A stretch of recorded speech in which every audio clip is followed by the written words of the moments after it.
Gracias, Domingo.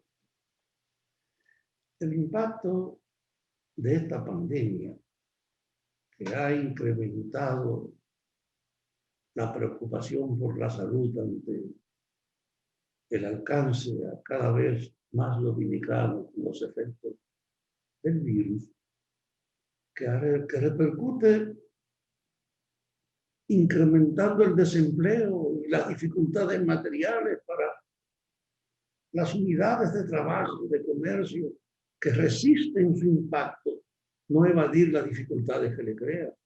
Es un momento que ha agudizado todas las debilidades de nuestras instituciones. Y el presidente está en un proceso de activar, de crear confianza, de vincularse cada vez más con los sectores populares, de visitar los pueblos para abordar los problemas principales de la comunidad. Y yo he estado insistiendo que al presidente no se puede dejar en eso solo, que todos los miembros del gabinete, que todos los ministros tienen cada uno en su área que tener una dinámica como la que ofrece el presidente, que hay que crear la proyección de que esa dinámica del Ejecutivo corresponde a única demanda institucionalizada, expresada en todos los ministerios, que hay un vínculo cada quien en su área, estudiando, sacudiendo las cosas. Es claro entonces que estamos obligados a repensar, a rehacer, a adecuar este país a esta circunstancia pensándola en el porvenir. Y cuando pienso así me doy cuenta que hay dos urgencias institucionales. Ahora, con el predominio de la virtualidad como escenario de comunicación y de desenvolvimiento de la población, ahora, con el hecho de que estemos obligados a repensar los problemas y sabiendo que hay una cuestión, la energía eléctrica es la base general ahora de la dinámica social. Ninguna actividad cultural o de trabajo puede prescindir de la necesidad urgente de un servicio eléctrico. Ahora, la tendencia es que cada vez más se imponga esta manera de enfrentar la vida, no presencial, esta manera de tratar de activar todas las funciones públicas teniendo a su disposición el aprovechamiento de la energía para poder generalizar la virtualidad. Y eso nos remite entonces a la importancia que toma el servicio eléctrico de este país. Y saber que hemos tenido déficits y una situación difícil, lo que nos obliga a pensar que es verdad que es urgente el pacto eléctrico. Un pacto donde se piense en la eficiencia y en el servicio que ahora es más necesario que nunca, que tiene que llegar a todos los lugares porque la educación tiene que apoyarse en ella como punto inicial. El otro recurso son los medios, a través de los cuales se puede llevar por la televisión o por cualquier otra circunstancia el esfuerzo educativo a todas las áreas del país. Entonces, hay que pensar la significación y la trascendencia que tiene todo el servicio eléctrico del país. Y en función de eso hace falta un pacto, una regulación efectiva de la cuestión eléctrica. Con la cuestión eléctrica, además de la importancia que tiene cada vez más para la vida cotidiana, existe, yo creo, la mayor concentración de capital local. En ninguna otra actividad así específica, yo creo que se reúnen los intereses que se están expresando alrededor del tema eléctrico. Y eso obliga a una revalorización de lo que ha pasado, a una negociación entre el Estado y los sectores privados interesados en la cuestión eléctrica. Y aquí piensa un poco uno en el pasado, de cómo se manejó el proceso inicialmente desde el poder para que el Estado renunciara a sus responsabilidades, para que le transfiriera al sector privado la generación de energía, para que incluso yo creo que conscientemente se agravaran los servicios para justificar la transferencia de estos a sectores que interesados en las ventajas y en la ganancia tuviesen una preocupación mayor por la eficiencia del servicio eléctrico. Y así nosotros llegamos a una situación donde tenemos una oferta limitada e insuficiente y necesitamos reforzarla con rapidez porque no hay ninguna actividad con la que pueda prescindir de la cuestión eléctrica. Sin embargo, esa es mi preocupación. El país tiene la mayor inversión que se ha hecho en alguna actividad es en Punta Catalina, una fuente para producir energía del Estado que aumentó las deudas públicas y que se espera pueda servir para ampliar el servicio y en vista de que el Estado no es un especulador, bajar su costo. Esas dos cuestiones, sin embargo, tienen ahora encima la atención de todo el sector privado. En nombre de la ineficiencia, se culpa al Estado. Están tratando de ver cómo en el pacto eléctrico se le transfiere a ello Punta Catalina. Se busca una manera en que se amplíe el ejercicio y la autoridad del sector privado sobre el servicio eléctrico. Y el gobierno está hablando de un pacto eléctrico, de un acuerdo entre el gobierno y el sector privado interesado en la cuestión eléctrica. Y eso debe acelerarse su discusión, pero teniendo en cuenta que no puede ser pura y simplemente una manera de ampliar la influencia y el control del sector privado sobre la economía, creándole a ellos una situación que permita centralizar su autoridad sobre la generación y la distribución de energía eléctrica. El gobierno no puede aducir solo que es una manera de crear, de quitarse de encima la deuda que tuvo que acumular para generar esta estructura de Punta Catalina.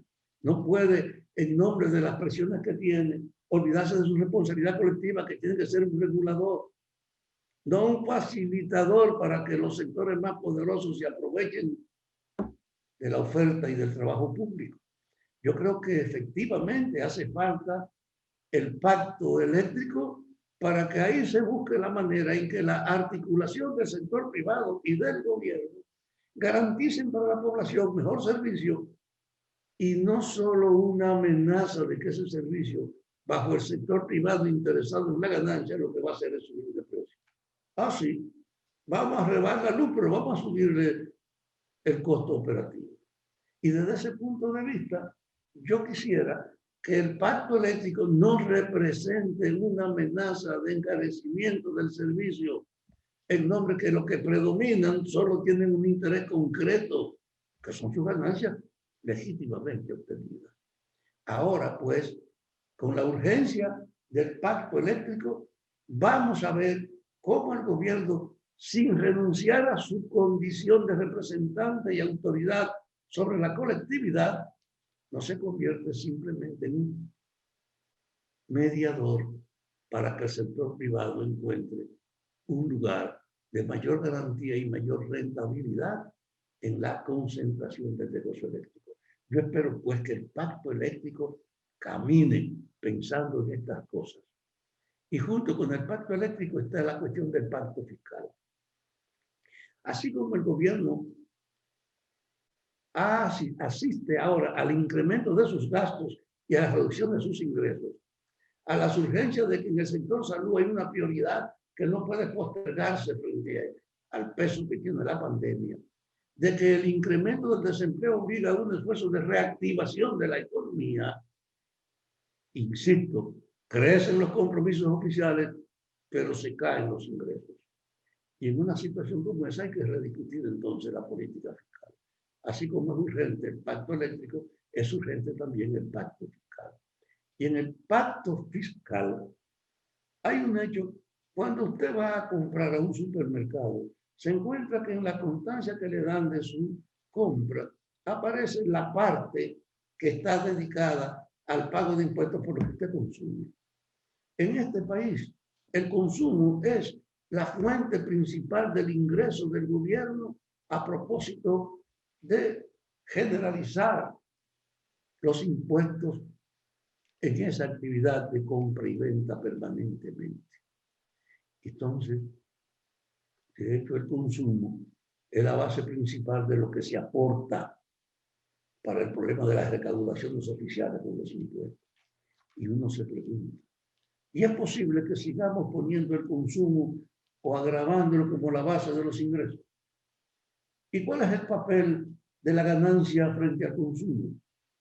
¿Cuál es la relación que hay entre usted cargarle una cierta imposición a la ganancia de los sectores que tienen beneficio con ella? No puede seguir siendo el consumo la base del financiamiento oficial en su mayor parte. Hay que revisar precisamente la responsabilidad de la ganancia para los sectores que, por su función en la sociedad, acumulan con gran rapidez sus propios capitales. Yo creo que el papel impositivo sobre el consumo debe revisarse, como debe revisarse sobre las ganancias, y que debe prevalecer el aporte de la ganancia sobre el consumo. De que no es posible que cuando usted compra a un infeliz que esté buscando los recursos de la subsistencia, usted esté pagando una parte de impuestos, porque es una colaboración dolorosa que acorta y limita la función de la vida de un gran sector de la sociedad que es menos favorecido. Y entonces usted tiene la exhibición cada vez más creciente de las grandes ganancias, de los que controlan el negocio, a quienes hay que crear un ambiente favorable para que sigan interesándose, pero hay que buscar un equilibrio en que la ganancia sea cargada con mayor responsabilidad en el pacto fiscal que lo que ha sido hasta ahora su relación frente al consumo. Y esas dos cosas, de discutir cómo ampliar, porque es una necesidad urgente, el servicio eléctrico, y cómo evitar que se encarezca. En el pacto eléctrico hay que tener presente eso, la expansión del servicio y cómo tratar de evitar que se encarezca este servicio, que se expande. Y en el otro orden, en el problema impositivo, en el problema fiscal, hay que considerar que en función de las tenencias y de los saberes debe privilegiarse para el problema del financiamiento la ganancia y no el consumo.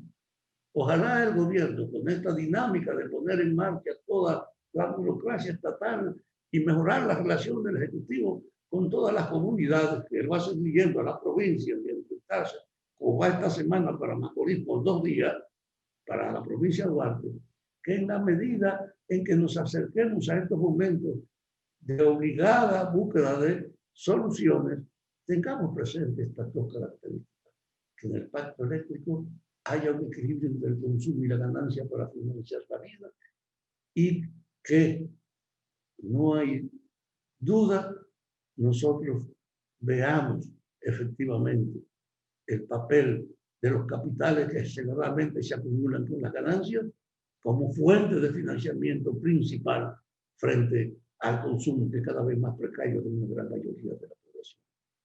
Ojalá estas ideas puedan ser valoradas por el propio Ejecutivo. Gracias, Isidro.